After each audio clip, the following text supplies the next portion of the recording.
एक समय की बात है।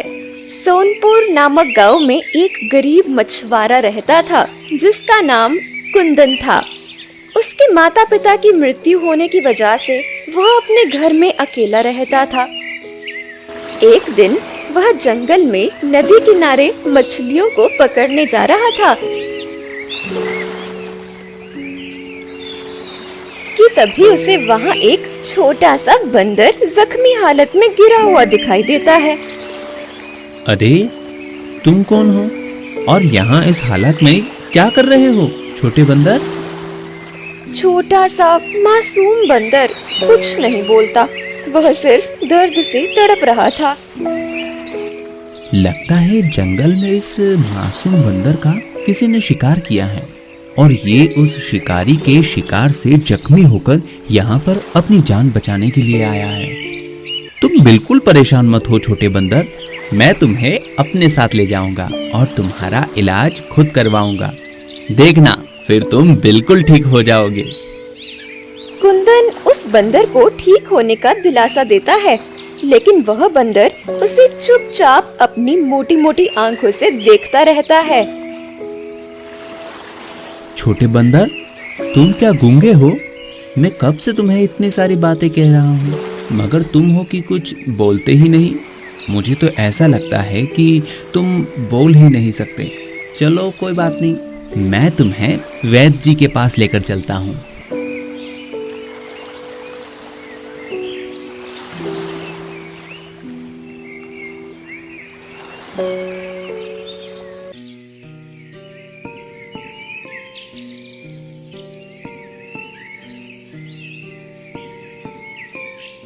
अरे कुंदन, कहाँ जा रहे हो इतने जल्दी में? और ये बंदर तुम्हें कहाँ से मिला?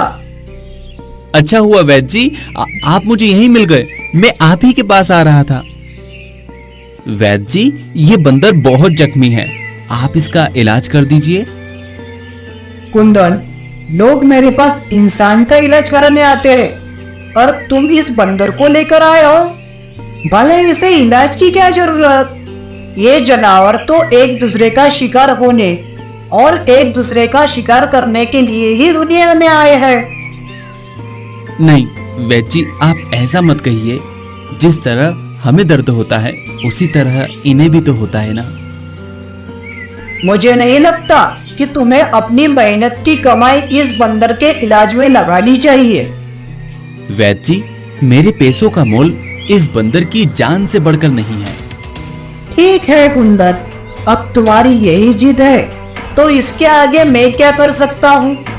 चलो मेरे साथ। इतना कहकर वैद्य जी कुंदन और बंदर को अपने घर ले आते हैं। वह बंदर की चोट पर बहुत सारी दवाइयाँ लगाकर उसकी पट्टी बांधते हैं। देखो कुंदन, मैंने इसकी मरहम पट्टी तो कर दी है, लेकिन तुम्हें इसका बहुत ज्यादा ख्याल रखना पड़ेगा। ठीक है वैद्य जी। कुंदन बंदर को लेकर अपने घर चला जाता है।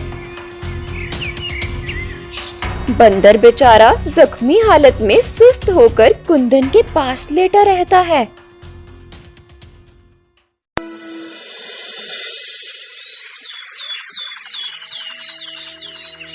छोटे बंदर, तुम तो कुछ बोलते नहीं और मैं तुम्हारा नाम भी नहीं जानता, इसलिए मैं तुम्हें छोटा बंदर बुलाऊंगा।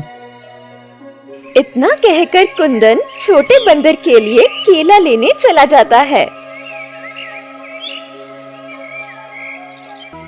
छोटे बंदर, देखो मैं तुम्हारे लिए केला लाया हूँ। मैंने सुना है तुम बंदरों को केला बहुत पसंद होता है। अब जल्दी से उठो और ये सारे केले खाकर खत्म करो। इसके बाद तुम्हें अपनी दवाई भी तो लेनी है, तभी तो तुम ठीक हो पाओगे। कुंदन इतना कहकर अपने हाथ से केले के छिलके को उतारता है और केले के छोटे छोटे टुकड़े उस छोटे बंदर के मुंह में डालने लगता है। वह छोटा बंदर धीरे धीरे आराम से केले के टुकड़े खाता है, साथ ही अपनी मोटी मोटी आंखों से कुंदन को टुकुर टुकुर देखता है। दिन गुजरते जाते हैं और कुंदन उस छोटे बंदर की ऐसी ही सेवा करता है जिससे वह छोटा बंदर ठीक हो जाता है। छोटे बंदर, अब तुम पूरी तरह से ठीक हो चुके हो और अब मुझे लगता है कि तुम्हें तुम्हारे परिवार के पास पहुंचा देना चाहिए। चलो, मैं तुम्हें तुम्हारे परिवार के पास जंगल में छोड़ देता हूँ। कुंदन ये कहकर बंदर को जंगल की तरफ लेकर जाता है।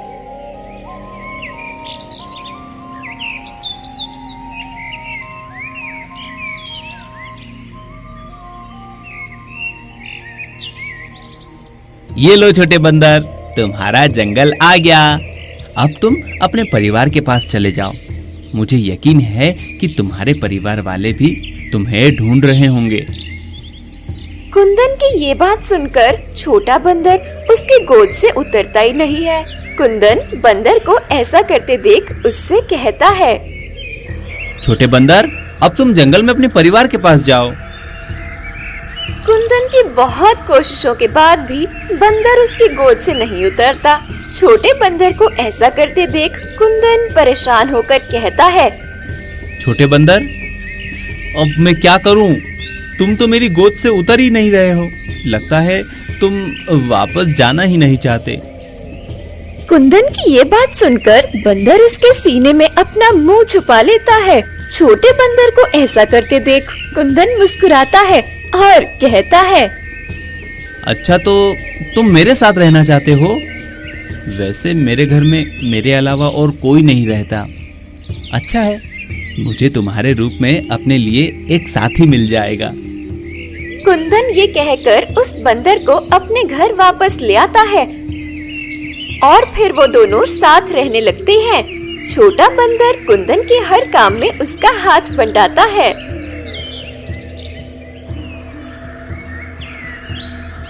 एक दिन कुंदन नदी किनारे मछली पकड़ने जाता है। तभी वहाँ पर एक दूसरा मछुआरा आता है और कहने लगता है, अरे तुम कौन हो और यहाँ क्या कर रहे हो? मैं कुंदन हूँ और यहाँ पर मछली पकड़ने आया हूँ। पर मैंने तो तुम्हें यहाँ पहले कभी नहीं देखा। मैं तो यहाँ रोज आता हूँ। हो सकता है कि आप और मैं रोजाना अलग अलग समय पर मछली पकड़ने आते हों, इसलिए हम दोनों की कभी मुलाकात नहीं हुई। तुम मुझसे झूठ मत बोलो। और रही बात तुम्हारे यहाँ आने की, तो आज के बाद मैं तुम्हें यहाँ मछली पकड़ता ना देखूं, क्योंकि ये नदी मेरी है। अगर तुमने दोबारा इस नदी से मछलियाँ पकड़ने की कोशिश भी की तो मैं तुम्हें इस नदी में फेंक दूंगा। कुंदन गरीब होने के साथ ही बहुत सीधा भी था, इसलिए वह उस मछुआरे से बिना कुछ कहे चुपचाप अपने घर आ जाता है, जहाँ छोटा बंदर उसके आने का इंतजार कर रहा होता है। छोटे बंदर, अब मैं क्या करूं? मेरे पास तो कोई दूसरा काम भी नहीं है जिससे मैं अपना और तुम्हारा खर्च उठा सकूं।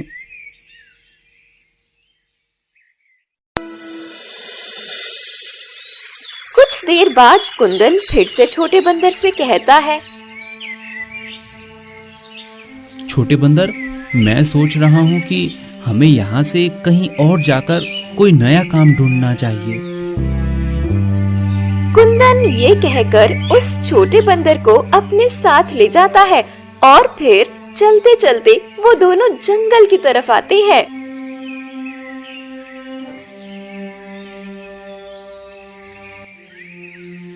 तभी अचानक बंदर कुंदन का हाथ जोर जोर से खींचने लगता है। छोटे बंदर, क्या हुआ? तुम ऐसे मुझे बार बार क्यों खींच रहे हो? अच्छा, मैं समझ गया, तुम्हें भूख लगी है। रुको, मैं देखता हूँ, शायद इस जंगल में तुम्हारे खाने लायक कोई फल मिल जाए। कुंदन ये कहकर उस बंदर को अपने साथ लिए जंगल के अंदर किसी फल की तलाश में इधर उधर देखता है,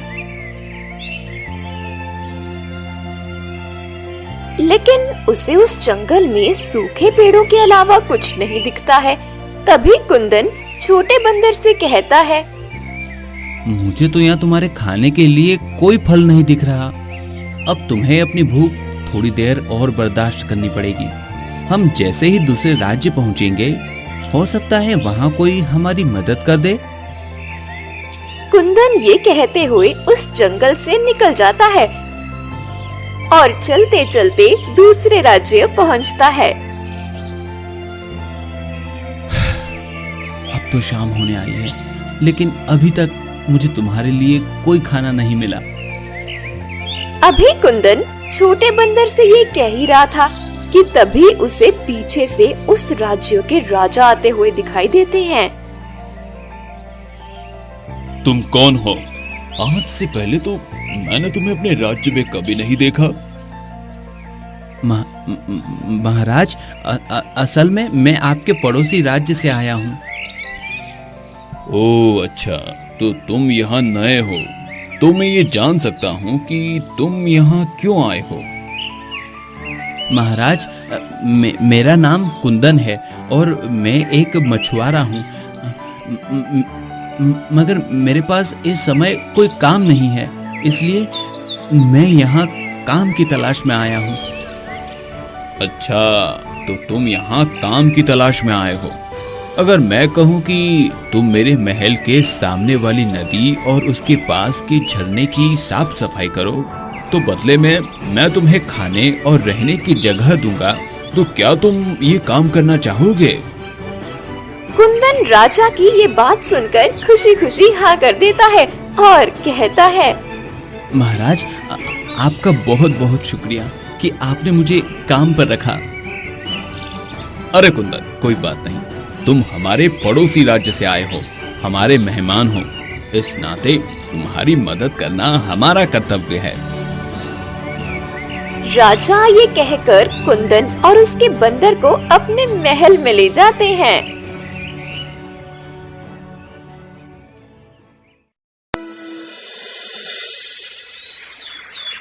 दिन गुजरते हैं। कुंदन सारा दिन महल के पास झरने और नदी की साफ सफाई करता है और उसके साथ उसका बंदर भी उसके छोटे छोटे काम में उसकी मदद करता है। राजा कुंदन को मेहनत और ईमानदार से काम करता देख बहुत प्रसन्न होते हैं। एक दिन मंत्री जी राजा के पास आते हैं और कहते हैं, महाराज, क्षमा चाहूंगा, लेकिन आपके लिए एक बुरी खबर है। कैसी बुरी खबर? महाराज, महल में जो कीमती खजाना रखा था वो चोरी हो गया है। मंत्री जी की बात सुनकर राजा गुस्से से महल के सारे नौकरों को अपने पास बुलाते हैं। मैं जानता हूँ कि तुम लोगों में से ही किसी ने मेरे खजाने की चोरी की है, तो जिसने भी ये काम किया है वो सामने आ जाए और सच बता दे। मैं वादा करता हूँ कि मैं उसे माफ कर दूंगा, साथ ही कुछ खजाना भी दूंगा। लेकिन अगर तुमने सच नहीं बताया तो मैं तुम सबके साथ बहुत बुरा करूंगा। राजा ये कहकर एक एक नौकर से पूछताछ करते हैं। तभी मंत्री जी राजा से कहते हैं, महाराज, मुझे लगता है कि ये काम हमारे राज्य के किसी नौकर का नहीं है, बल्कि दूसरे राज्य से आए हुए कुंदन का है। मुझे नहीं लगता मंत्री जी कि कुंदन ऐसी हरकत करेगा। वो तो मुझे बहुत ही सीधा और ईमानदार लगता है। लेकिन महाराज, मुझे तो यही लगता है। मंत्री जी, आप इतने यकीन से कैसे कह सकते हैं? क्योंकि कुंदन ही है जो महल के अंदर और बाहर आ जा सकता है। महाराज, मुझे लगता है कि हमें कुंदन की तलाशी लेनी चाहिए। ठीक है मंत्री जी, चलिए जहाँ कुंदन रहता है हम सब वहीं चलते हैं। राजा ये कहकर कुंदन के पास जाते हैं। मैंने तुम्हें सीधा और ईमानदार समझकर अपने राजमहल में काम दिया और तुमने मेरी ही खजाने की चोरी कर ली। चोरी? कैसी चोरी महाराज? और आप किस खजाने की बात कर रहे हैं? कुंदन, जितने सीधे तुम दिखते हो उतने हो नहीं। अब बताओ, तुमने महाराज का खजाना कहाँ कहाँ छुपाया है? महाराज, मेरा यकीन कीजिए, मैंने कोई खजाना नहीं चुराया, मैं चोर नहीं हूँ। कुंदन अपनी बेगुनाही साबित करने की कोशिश करता है मगर राजा उसकी एक नहीं सुनते। तभी मंत्री जी कुंदन के आसपास तलाशी लेने लगते हैं। तलाशी लेने पर उन्हें सोने के कुछ सिक्के मिलते हैं। ये देखिए महाराज, ये वही सिक्का है जो आपके खजाने में हुआ करता था। राजा उन सोने के सिक्कों को देखकर गुस्से में कुंदन से कहते हैं, मैंने तुम पर भरोसा किया और बदले में तुमने मुझे ये सिला दिया। अब तुम्हारी सजा यही है कि तुम हमेशा के लिए मेरे महल में कैद रहोगे। राजा ये कहकर अपने सिपाहियों को कुंदन को कैद करने का हुक्म देते हैं। 3 दिनों तक कुंदन को कैद करके उससे पूछताछ की जाती है, मगर कुंदन अपने मुंह से एक लफ्ज भी नहीं निकालता। मंत्री जी, कुंदन को कैद करे 3 दिन बीत चुके हैं, लेकिन अभी तक उसने खजाने के बारे में कुछ नहीं बताया। अब हम ऐसा क्या करें जिससे वो हमारा सारा खजाना वापस कर दे? महाराज, मुझे लगता है कि कुंदन ने वो सारा खजाना अपने राज्य के राजा के पास भेज दिया है। अभी राजा और मंत्री ये बात कर ही रहे थे कि तभी वहाँ कुंदन का छोटा बंदर आता है और राजा से कहता है, प्रणाम महाराज। अरे तुम तो वही बंदर हो ना जो उस कुंदन के साथ हर समय पाए जाते थे? जी महाराज, मैं वही बंदर हूँ। मगर मैंने तो पहले कभी तुम्हें बोलते हुए नहीं सुना। जी महाराज, क्योंकि मैं ज्यादा बोलना पसंद नहीं करता। महाराज, मैं जानता हूँ कि आपका सारा खजाना कहाँ है और किसने उसे चोरी किया है। अच्छा, तो बताओ फिर मेरा खजाना कहाँ है? महाराज, महल के पीछे जो पर्वत है, उस पर्वत के नीचे एक छोटी सी गुफा है। वो खजाना उसी गुफा में छुपाया गया है। लेकिन ये काम आखिर किसने किया? महाराज, मेरी एक शर्त है। अगर आप मेरी शर्त पूरी करेंगे तो ही मैं बताऊंगा कि आपके खजाने को किसने चुराया है। ठीक है, तुम्हारी शर्त मुझे मंजूर है। बताओ मुझे क्या करना होगा? महाराज, आपको मेरे मालिक यानी कुंदन को अपनी कैद से आजाद करना होगा। तुम जानते भी हो तुम क्या कह रहे हो? जी हाँ, मैं जानता हूँ और यकीनन आपको भी जब सच पता चलेगा तब आप भी ऐसा ही करेंगे। राजा उस बंदर की बात सुनकर अपने सिपाहियों से कुंदन को आजाद करने के लिए कहते हैं, मैंने तुम्हारे मालिक को आजाद कर दिया है। अब मुझे सब सच बताओ। जैसा कि मैंने आपको बताया, आपका खजाना उस पर्वत के नीचे है और उसे चुराने वाला और कोई नहीं, आपके मंत्री जी हैं। महाराज, ये बंदर झूठ बोल रहा है। भला मैं आपका खजाना क्यों चुराऊंगा? इतने सालों में क्या कभी मैंने आपसे कोई बेईमानी की है? मंत्री की ये बात सुनकर राजा उस बंदर से कहते हैं, मूर्ख बंदर, ये क्या कह रहे हो? तुम हमारे मंत्री जी पर झूठा आरोप लगा रहे हो। महाराज, अगर आपको यकीन नहीं है तो आप मेरे साथ चलिए और खुद अपनी आंखों से देख लीजिए। महाराज, राजा उस बंदर की बात मानकर सबके साथ उस पर्वत की तरफ निकल जाते हैं।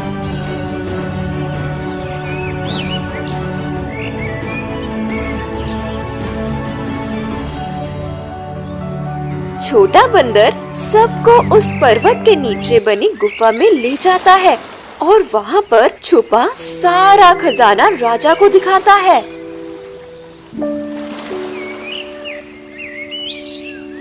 मंत्री जी, आपने मेरा खजाना चुराया, मगर क्यों?